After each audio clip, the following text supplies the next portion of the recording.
రాష్ట్రంలోని అన్ని మున్సిపాలిటీల్లో ఒక్క 2 మొదటిసారి, 3 రెండోసారి, మొత్తం 5 కోల్పోయింది క్రిందటిసారి వైఎస్ఆర్ కాంగ్రెస్ పార్టీ అధికారంలో ఉంది. 5 చోట్ల మాత్రమే వీళ్ళు గెలిచారు. అప్పుడు మొదట ఒక 77, రెండోసారి ఒక 25 జరిగినాయి. దగ్గరగా 110 దాకా జరిగినటువంటి వాటిలో 5 పోను మిగతాదంతా వైసీపీనే గెలిచింది. ఆ తర్వాత కార్పొరేషన్ ఎన్నికల్లో 10కి 10 కార్పొరేషన్లు వైసీపీనే గెలిచింది. ఎంపీటీసీలు, జెడ్పీటీసీలు, జిల్లా పరిషత్తులు అయితే 100% వాళ్ళే గెలుచుకున్నారు. ఇప్పుడు 1 by 1 మారుతున్నటువంటి సిచ్యుయేషన్. ఇప్పుడు గుంటూరు ప్రతిష్టాత్మకమైనటువంటి గుంటూరు మేయర్ కావటి మనోహర్కి దెబ్బ పడబోతోంది. ఇప్పుడు తెలుగుదేశం పార్టీకి సంబంధించినటువంటి కోవెలమూడి రవీంద్ర తాజాగా మేయర్ కాబోతున్నారు. ఈ మధ్యనే స్టాండింగ్ కమిటీ ఎన్నికల సందర్భంగా ఒక ప్రయోగం చేసి చూశారు. వైఎస్ఆర్ కాంగ్రెస్ పార్టీ సంబంధించిన కొంతమంది కార్పొరేటర్లు తెలుగుదేశం పార్టీ బాట పట్టేశారు.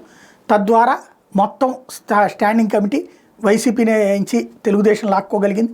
ఇప్పుడు మేయర్ మీద అవిశ్వాస తీర్మానం పెట్టి మేయర్ని దించేసి ఫైనల్గా తెలుగుదేశం పార్టీ తరపున, అంటే కూటమి తరపున తెలుగుదేశంకి సంబంధించిన కోవెలమూడి రవీంద్రనే మేయర్ కాబోతున్నారు. పెమ్మసాని చంద్రశేఖర్ కేంద్ర మంత్రి ఈ చక్రం తిప్పగలిగాడు, గ్రౌండ్ లెవెల్ రాజకీయం చేయగలిగాడు ఆయన.